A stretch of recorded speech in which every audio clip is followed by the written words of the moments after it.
ഏറ്റവും കൂടുതൽ ലഹരി ഉൽപ്പന്നങ്ങൾ വന്ന് മറിയുന്ന സ്ഥലമാണ് റെയിൽവേ സ്റ്റേഷൻ. എല്ലാ ജില്ലയിലെയും പ്രധാനപ്പെട്ട റെയിൽവേ സ്റ്റേഷൻ ഉണ്ട്. ആ റെയിൽവേ സ്റ്റേഷൻ എത്തുന്നതിന് മുമ്പ് ട്രെയിൻ 1 കിലോമീറ്റർ മുന്നായി നല്ല രീതിയിൽ സ്ലോ ആയേ പോകത്തുള്ളൂ. അതായത് തൃപ്പൂണിത്തുറയിൽ നിന്ന് വരുമ്പോൾ നോർത്തിലേക്ക് സൗത്തിലേക്ക് പോകാൻ വേണ്ടി രണ്ടായിട്ട് തിരിയും.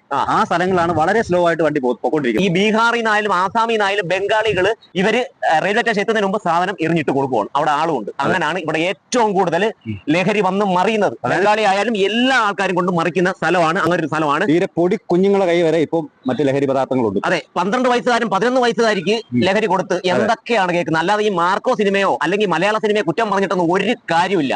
ആദ്യം ഇതേ കണക്കുള്ള സ്ഥലത്ത് വന്ന് ചെക്ക് ചെയ്ത് നിർത്താൻ നോക്കും. ഏറ്റവും കൂടുതൽ ആക്രമണം നടക്കുന്നത് എന്തുകൊണ്ടാണ്? ഈ ലഹരി കൊണ്ടാണ്. ലഹരി ഇതേ കണക്കുള്ള സംഭവങ്ങളിലാണ് ഏറ്റവും കൂടുതൽ ലഹരി. അതാണ് നിർത്തേണ്ടത്. ആദ്യം ലഹരി വരുന്നത് തടയണം. അതാണ് ആദ്യം വേണ്ടത്. അല്ലാതെ ഈ സർക്കാർ ഈ സിനിമയുടെ മണ്ടയിൽ വെച്ചിട്ട് അത് രക്ഷപ്പെടായിരിക്കും. ഏറ്റവും കൂടുതലാണെങ്കിലേ സിനിമയിൽ ഇങ്ങനെ വയലൻസ് കാണിച്ച് അനുകരിക്കുന്നെങ്കിൽ നല്ലത് കാണിച്ചിട്ട് എന്താ അനുകരിക്കാത്ത? നല്ലത് കാണിച്ച ആൾക്കാർ നല്ലതാവാത്ത എന്താ? നാണുണ്ടോ സർക്കാരിന്? ഇതൊക്കെ പുകമറയാ, പുകമറ. സത്യം.